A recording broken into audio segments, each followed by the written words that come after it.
بالنسبة اللي بحكي لك الجزائر، بتحدى دولة عربية، دولة حكومة وشعبا تثبت غير الجزائر دعمتنا بالسلاح. أعطيك إياها.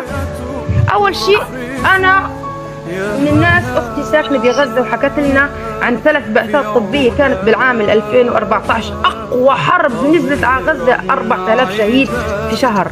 تخيل، كان هنالك 4 بعثات طبية إماراتية ومصرية وماروكية وجزائرية. حلو. الوحدات ال3 موجودات في الخيم وموجودات في ما يسترجوا إلا يستقبلوا الشهداء ويسعفوهم ويستقبلوا الجرحى. الوحدة الوحيدة على الله ما أقول شهيد يحاسبنا الله، أختي حكت لي كلمة، الجزائريين يفوتوا بسيارات الغزازوة ويسحبوا من بين الجرحى ويطلعوا مع الفلسطينيين. تخيل بدك يانا ما نحب الجزائر، ويجيبوا وهم زيهم الطبي موجود يشيلوا مع الجرحى مع اخوانهم. هاي الخوة اللي بدك ايانا ما نعشق الجزائر. الله يسعد الجزائر واهل الجزائر. وبعدين تحكي لي انه كلكم بتفكرون جوعانين بفلسطين، اي عندنا اكل بنشبعكم فيه، مستعدين نعيش على الزيت والزعتر. الجزائر ما قدمت مساعدات اكل، قدمت لنا بنت مخيم جنين عام 2002 كامل، اعطتنا كل اشي ساعدتنا فيه، بنت مدارس، وقفت معانا. الجزائر وصلت لعند 2011 كان في الحكومة بتدعم بالخدمة الطبية، تواجهت هي والحركة الإسلامية الجزائرية وكم من شباب من الجزائريين استغلوا حرب ليبيا بعد ما خلصت وسقط القذافي، ذهبت إلى المرتزقة تشادية اللي كانت تقاتل مع القذافي واشترت الأسلحة منهم ونزلوها على السودان، من السودان على مصر وفوتوها، كان حكم مرسي، ودخلت الأسلحة كلها لا وين دخلتها لاخواننا هنالك. وهذا الدليل كلام بالدليل، فما حد يزاود على الجزائر. ما في بنسمح كفلسطينيين حدا يعمل حاله بطل على كتافنا، ما بسمح لحدا يعمل حاله بطل على كتافنا. احنا موجودين بارض الواقع واهل مكه ادرى بشعابها. لا تعمل نفسك على اهل الجزائر بطل، ما لك دخل فيه اني بدافع عن اهل الجزائر. الجزائر فلسطين، فلسطين الجزائر. انت روح استنجد في اسعد الشرع، مش تحكوا يمني يا جماعه الخير، هذا ما بيمثل اليمن. انتوا ما بتعرفوا حقائق اهل اليمن. رجال وين ما تحط رجال، الولد فيهم عمره 15 سنة رجل. بتحداك تطلق أهل اليمن الشرفاء، تخيل تطلقهم على فلسطين، واحد عمره 15 سنة ليحرر لك العرب كلهم، مش يحرر فلسطين، بس هم عارفين مين معانا ومين علينا. فما تطلع بطل على حساب وبعدين لحظة شوي، وبعدين لجنة القدس يا الكذاب. ليش أنا فلسطينية ورحت على القدس السنة اللي فاتت وكل سنة بنروح القدس، المسجد الأقصى شبابيكه مكسرة، يستنجد حاله بحزن، البلاط مخلع، السجاد محروق، مصاحف موجودة من قديمة من 1998 موجودة، ممنوع تحط قلم بس في مكتبة بالمسجد الأقصى. المقدسيين الموجودين هناك أغنياء فلسطين، أثرياء إذا الآن لجنة القدس اللي بتدعيها على حساب الفلسطينيين وينها؟ طلع لي واحد مقدسي بيحكي لك إنه أكذب كذبة كذبناها وعارفينها كذبة، اللي هي انتوا بتحكوها انه لجنة القدس كذابين. ما دعمتونا الا بشغله واحده وبالادله بنعطيكم، هي المستشفى عام 2014 اللي قدمتوه خيم وكشفتكم دكتوره جزائريه اسمها هدى البنعمه، كشفتكم وهي ومعاها الجنسيه الفرنسيه وشافتكم وانتوا بتعطوا معلومات. فكرتوا انه فلسطين ما يفهم لهجتكم، طلعت في جزائريه اخت رجال فهمت عليكم وانتوا بتعطوا معلومات، تسحبوها يا امثال من تحت المخدرين وهم ميتين بموتوا، تسحبوا معلومات تحت التخدير توصلوها للاحتلال، ولكم ما عملها لئيم، تحكوا ان حالكم عمين تضحكوا. في عندنا منطقه اسمها جحر الديك، كانت فيها لحسن حظ اهل الجزائر وفلسطين ولتعاسه اهل ماروكو انه صدفت انه اللجنه الفلسطينيه واللجنه الجزائريه كانوا بنسقوا، ودخلت اللجنه المغربيه وكشفتهم دكتوره وهربت على حاجز جحر الديك وكلمتهم وحكت لهم فيه وكشفوها، واجوا معها 4 مقاومين، من بينهم مقاوم واحد اسمه فراس بشتيني، هذا مع قيادات احمد الجعبري الله يرحمه استشهد. كشفهم وراحوا يمسكوهم بالدوريه عشان يمسكوهم ويحاسبوهم، هو الجزائريه طلعت مع الفلسطينيين المقاومين، وراحوا لقيوهم هاربين على معسكر اسمه حاجز كفر بوسالم. معركة بوسالم، معبر بوسالم، تمام، وهربوا يركضوا، تركوا الجرحى أكثر من 30 دكتور ودكتورة، تركوا الجرحى وتركوا الشهداء وهربوا، ويتأشر لهم الدكتورة وحبة القسام تكرمها ما رضيت.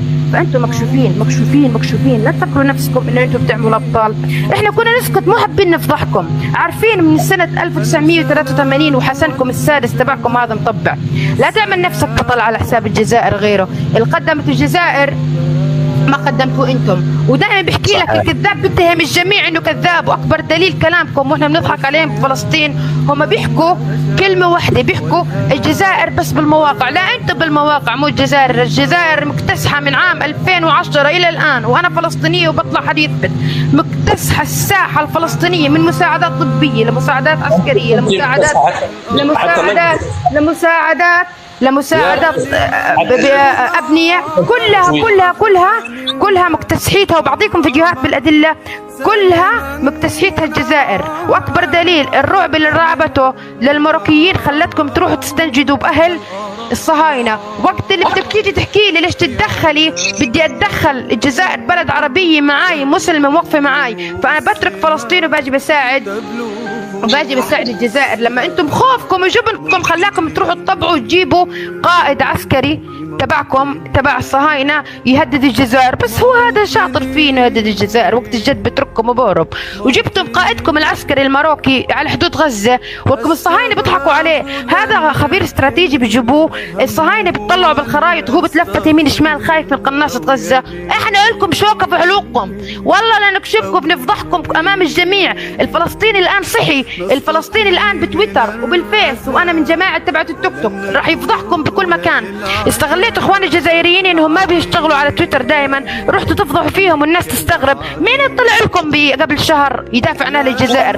اكثر من 250 تعليق فيش فيه جزائري، كل هيتهم فلسطينيه بتدافع، واحكي لك الجزائر خط احمر ما بنسمح لكم، وتعملوا لهم حظر. انصعقتوا لما لقيتوا الفلسطيني بيدافع عن الجزائري بظهره. فسبحان الله يرسخ لنا جنود من اهل الجزائر، واهل الجزائر تدافع لنا بالواقع، واحنا ندافع لنا فلسطينيين بالمواقع. ما باليد حيلنا نقدر نساعد اكثر من هيك الجزائر. وشكرا وكثر الله خيركم.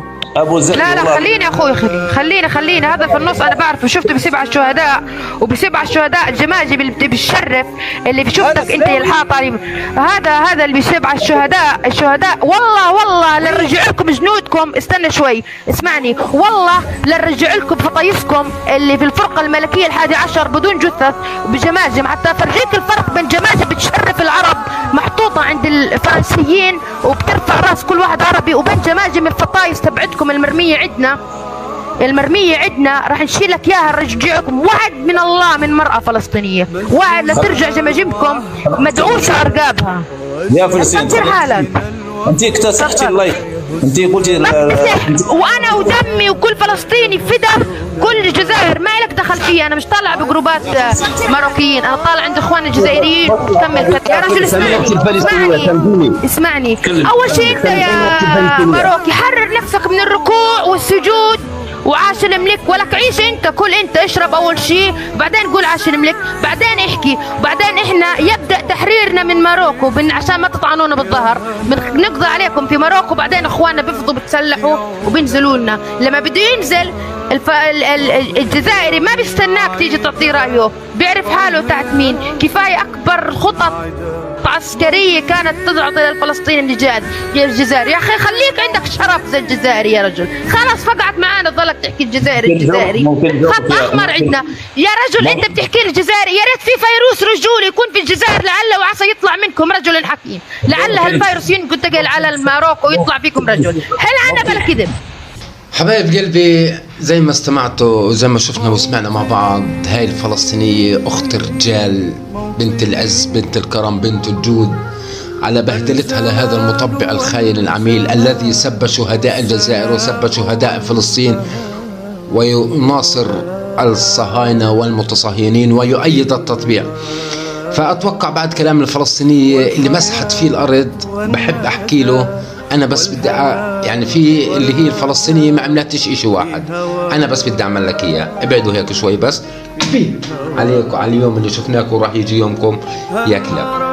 محبتي لكم متابعينا الكرام، لهين وصلنا لنهاية حلقتنا لهذا اليوم. بتمنى إذا نالت إعجابكم فرجونا هذا الفيديو لايك، وصلوا صوتنا أمان عليكم من العالم كله حتى يشوفوا المطبعين والخونة إنه الفلسطينية، البنت الفلسطينية لما تمسح في واحد تافه.